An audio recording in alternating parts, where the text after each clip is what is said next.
Last month CultureNL announced it would be slashing the opening hours of 26 venues across the local authority area to save £400,000. Earlier this month the ALEO agreed that 8 of these centres, Auchinloch, Burngreen, Westfield, Pollock, The Village, Salsburgh, Harthill and Holytown, will open occasionally for lunch clubs and pensioner groups during the Easter and summer holidays.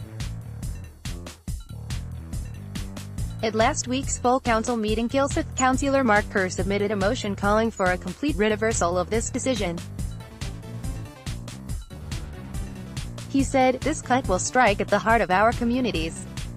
As the sole shareholder, we have to put our most vulnerable constituents' need ahead of corporate decisions." Mr. Kerr was supported by Cumbernauld East councillor Claire Barkley, who spoke of some of the groups impacted by his decision, including church groups, lunch clubs and pensioner groups.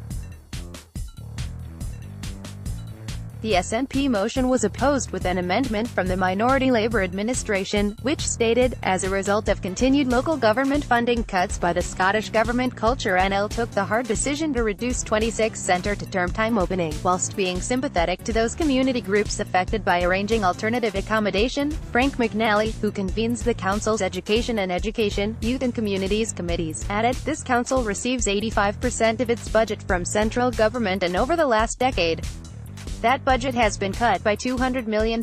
Had the SNP's alternative budget proposals been adopted by this council, that would have reduced the management fee paid to CultureNL, and we would be looking at the closure of these venues instead of a reduction in their operating hours." The debate ended with Councillor Kerr calling on the council to take a more positive approach to its venues and actively promote them to local groups to increase usage rather than cutting down their availability.